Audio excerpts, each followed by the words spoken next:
Salut, bienvenue dans cette nouvelle saison de salade, tomate, rognon. Alors comme tu le sais, dans cette série, on aime bien manger des trucs un petit peu chelous. Du coup, on s'est dit qu'à un moment ou un autre, il fallait venir en Chine. Et comme tu le vois, on vient d'arriver à Shanghai. Et dans ce premier épisode de la saison, on va manger des crevettes bourrées et surtout vivantes, puisque ce qui importe en Asie, comme vous allez vous en apercevoir tout au long de cette saison, c'est la fraîcheur du produit. Alors comme vous le savez, pour cette saison, on est en Chine. On est à Shanghai plus précisément. Et ce soir, on est venu dans un night market. Alors qu'est-ce qu'on fait dans un night market? On boit, on joue à des jeux pas forcément légaux, et puis surtout, on mange. C'est bien pour ça que nous on est venus, parce que ce soir on avait envie de goûter le tofu puant. Alors bon, le nom fait pas forcément envie, je sais pas vraiment ce que c'est, mais suivez-moi, on va aller voir de quoi il retourne. Il y a plusieurs choses à savoir sur la tête de mouton. Alors la première, c'est qu'à une époque, c'est tombé en totale désuétude suite à la maladie de Creutzfeldt-Jakob et tout le monde avait peur de devenir zinzin, donc on a arrêté d'en manger. Je suis désolé, je tremble un petit peu, c'est honnêtement assez spécial comme sensation. Je laisse ça là, voilà. Pas facile tous les jours la vie d'aventurier. Traditionnellement, le tofu fermenté, en fait, on le prépare à partir, bien sûr, de tofu, auquel on rajoute de la soy sauce et qu'on fait ensuite fermenter pendant une semaine, ce qui va lui donner cette odeur assez étrange.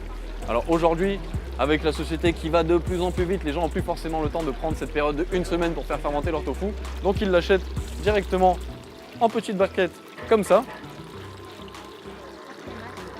Et pour le coup, ça porte bien son nom.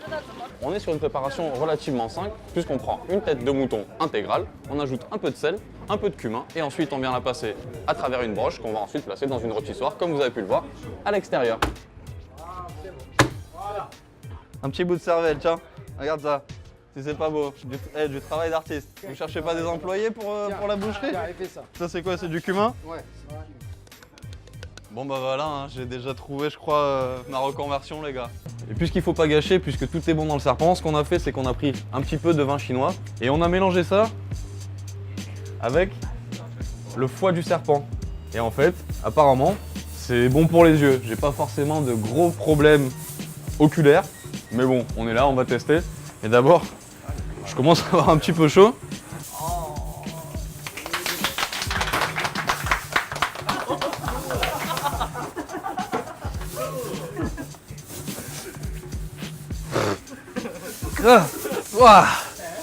C'est quand même assez fat, hein. Bon, allez, on va se lancer.